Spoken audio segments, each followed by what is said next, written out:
Welcome to my YouTube channel Dharma's world. Friends, AP డిఎస్సికి సంబంధించి ఇప్పటికీ మన యొక్క పర్సనల్ లాగిన్లో, అంటే మీ యొక్క పర్సనల్ లాగిన్లో డిఎస్సి క్యాండిడేట్ లాగిన్లోకి వెళ్తే అక్కడ మీకు ఇక్కడ మనకి కొన్ని సర్వీసులు కనిపిస్తున్నాయి. ఈ సర్వీస్ కాలం ఒకసారి గమనించండి. గమనిస్తే ఇక్కడ ప్రింట్ అప్లికేషన్, హాల్ టికెట్, తర్వాత ఇక్కడ పేమెంట్, తర్వాత రెస్పాన్స్ షీట్ అని చెప్పేసి ఇవ్వడం జరిగింది. అయితే రెస్పాన్స్ షీట్లు ఇన్సర్ట్ చేయడం జరుగుతూ ఉంది ఈరోజు. కాబట్టి ఇంకా అవి క్లియర్గా అపియర్ కావట్లేదు అందరికీ, కొంతమందికి అపియర్ అవుతున్నాయి.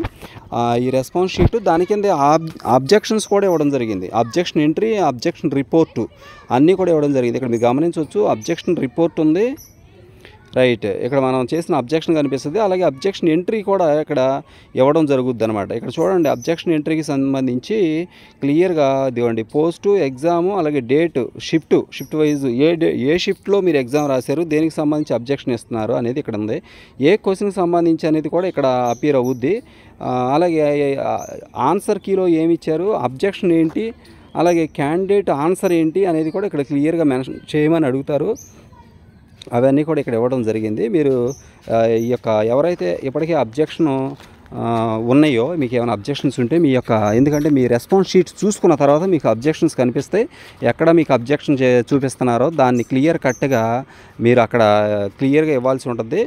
ఇక్కడ ఆప్షన్ చూడండి ఒకసారి, అబ్జెక్షన్ సంబంధించి ఇన్కరెక్ట్ ఆర్ అంబిగ్యూస్ క్వశ్చన్ అని చెప్పేసి. అంబిగ్యూస్ అంటే డబల్ మీనింగ్ అనమాట. రెండు ఆన్సర్లు ఉన్న క్వశ్చన్స్ ఉంటాయి, లేకపోతే ఏదైతే మీరు ఆన్సర్ వాళ్ళు సరిగ్గా ఇవ్వనప్పుడు, అలాగే ఆల్ ఆప్షన్స్ ఇన్కరెక్ట్ అని కొన్నిసార్లు ఉంటుంది, మల్టిపుల్ కరెక్ట్ ఆన్సర్స్ ఉన్నాయి అని చెప్పేసి ఉంటుంది. అలాగే ఇన్కరెక్ట్ ఆన్సర్ కీలోనే తప్పు ఉందా అని చెప్పేసి, ఏ ప్రశ్నకైతే మీరు అది ఇస్తున్నారో ఇక్కడ అబ్జెక్షన్ టైప్ ఏ టైప్ అనేది ఇక్కడ ఉంటుంది. ఇక్కడ అలాగే explanation or any reference remark, మీరు ఏదైతే కరెక్ట్ అనుకుంటున్నారో ఆ ప్రశ్నకి ఆ ఆన్సర్కి సంబంధించి రెఫరెన్స్ మీరు ఎక్కడ చూపిస్తున్నారో అనేది ఇక్కడ కోట్ చేయాల్సి ఉంటుంది అనమాట.